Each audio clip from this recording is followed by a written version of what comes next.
What would happen if one morning you woke up to find your body had transformed into that of a girl, and somehow you had time-traveled 150 years into the past? In just a few days, you are set to marry the king of that era. What would you do? Would you run away or fully embrace and enjoy that life? This is exactly what happens to the hero of today's story. Make sure to watch the movie until the end, and don't forget to like, share, and subscribe to the channel. The movie starts by introducing us to Bong, a professional chef who is currently working as a chef at the South Korean president's official residence, the Blue House. One evening, he is instructed to prepare a fish for dinner as Chinese ambassadors are visiting. The dish needs to be cooked with utmost care, ensuring no bones remain, as the Chinese ambassador dislikes fish bones. Bong carefully prepares the fish, but unfortunately, a fishing hook is found in the dish. This incident causes a great deal of trouble for Bong, and security personnel rush to the kitchen to catch him, but he escapes before they arrive. 2 police officers later visit his apartment to arrest him. To avoid getting caught, Bong jumps from the balcony into the pool below, but his head hits the ground hard, and he starts drowning.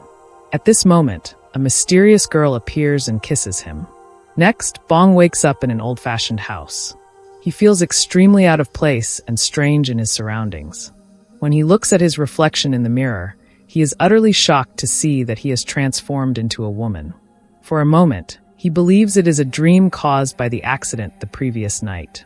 As Bong steps outside the room, he sees dozens of women bowing to him, addressing him as Your Highness. Startled by this, Bong runs outside the building and suddenly realizes that his male organ is missing.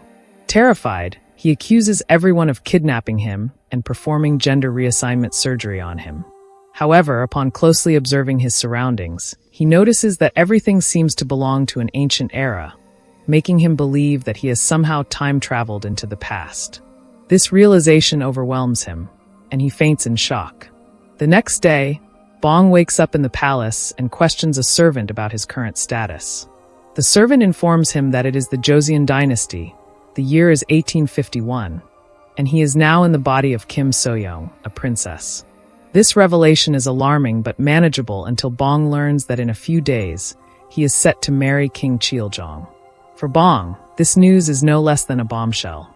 The servant also tells him that Kim So-young's body was recently found floating in the lake and was rescued by royal guards who brought her safely back to the palace. Bong then deduces that his and the princess's souls must have swapped during the drowning accident. Believing that water is the key to returning to his time, he asks the servant to take him to the lake. Excited to return, Bong immediately jumps into the lake, only to find that the water has been drained and replaced with mud after the drowning incident on the king's orders.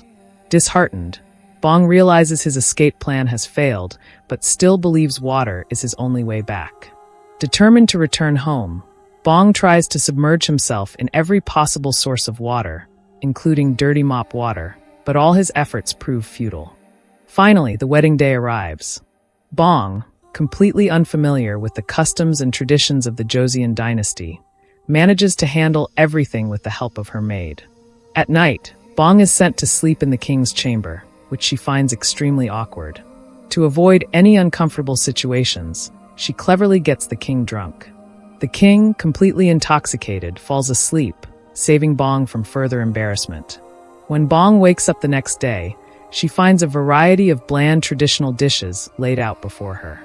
Frustrated with the monotonous and soggy food, she orders the royal chef to prepare a Roman recipe. However, the royal chef, unfamiliar with such terms, attempts to follow Bong's instructions. His first attempt results in a dish that's too heavy, and his second is overly spicy, which irritates Bong even more. The chef, exasperated by Bong's demands, finally challenges her to prepare the dish herself if she's so particular about it. Without hesitation, Bong heads to the kitchen. Luckily, her modern cooking skills remain intact.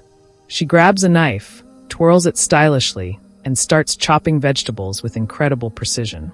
Initially, the kitchen staff watches nervously, fearing she might hurt herself. However, as they observe her skilled movements, they are left amazed. In no time, Bong finishes preparing the meal, impressing everyone with her expertise. She returns to the palace with the food and enjoys it with her close maid. Meanwhile, the royal chef, intrigued by Bong's cooking ability, sneaks a taste of her dish. To his astonishment, the taste is extraordinary, leaving him speechless as his spoon drops to the floor. While eating, Bong gets an idea. She could win over Grand Queen Dowager's favor through her cooking skills and then request her to refill the lake. Fired up, Bong returns to the royal kitchen and inspects the food being prepared for the Grand Queen Dowager. The royal chef stops her, but Bong, annoyed, challenges him to a speed cooking competition. Initially reluctant, the chef agrees after Bong taunts him. As the bell rings, the competition begins. Both start chopping vegetables rapidly, but Bong's speed is far superior. She finishes her dish first and rings the bell, winning the competition. Furious, the chef argues that while speed is essential, the true test of cooking lies in taste. Bong suggests that the royal courtiers judge the taste. The courtiers taste both dishes and declare Bong the winner, promoting her to be in charge of the royal kitchen. Bong then inspects the food being sent to the Grand Queen Dowager and learns that, due to her recent toothache, only soft foods are prepared for her. Bong decides to make potato porridge. She begins by boiling milk in a large pot, adding potatoes and some secret ingredients, tasting it at intervals to ensure perfection. Once the dish is ready, she garnishes it beautifully with flowers and delivers it personally to the Grand Queen Dowager. The Grand Queen Dowager likes the dish, but doesn't consider it perfect. Bong discovers the issue lies in the delivery process.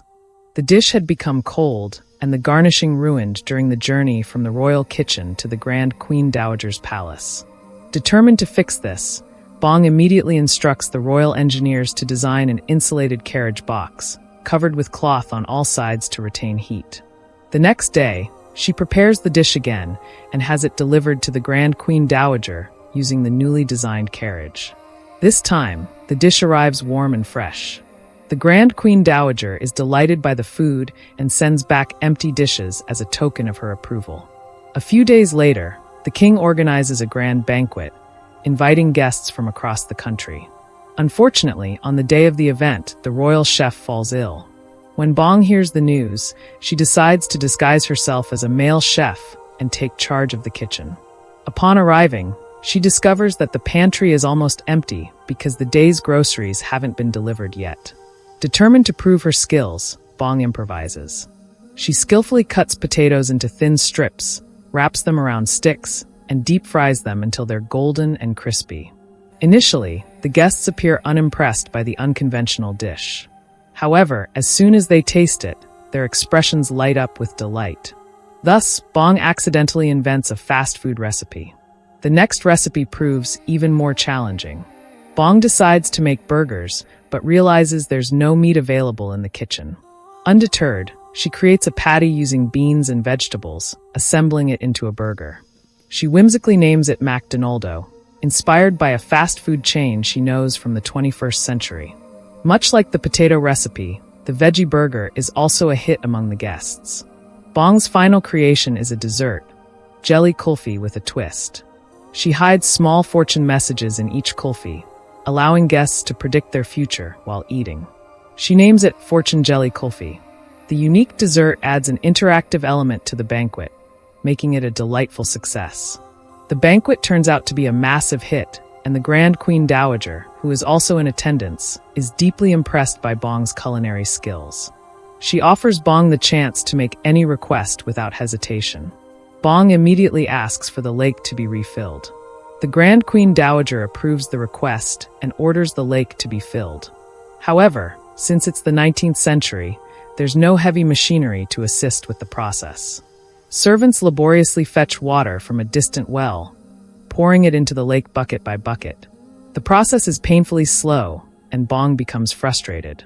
She organizes the servants into a line to pass buckets along, which speeds things up slightly and makes their work less tiring. Despite their efforts, the lake remains far from full. Just as Bong is about to give up, heavy rains begin due to a sudden change in weather. Overjoyed, Bong dances in the rain as the lake fills up completely. After the lake is filled, Bong sits on a rock near the water, carving her name and some information into the stone.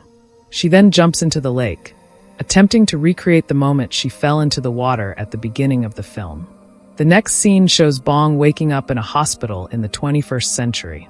A police officer is asleep nearby. Bong grabs his phone and tries to escape, but the officer wakes up. Bong runs and, in an attempt to evade capture, jumps off a bridge.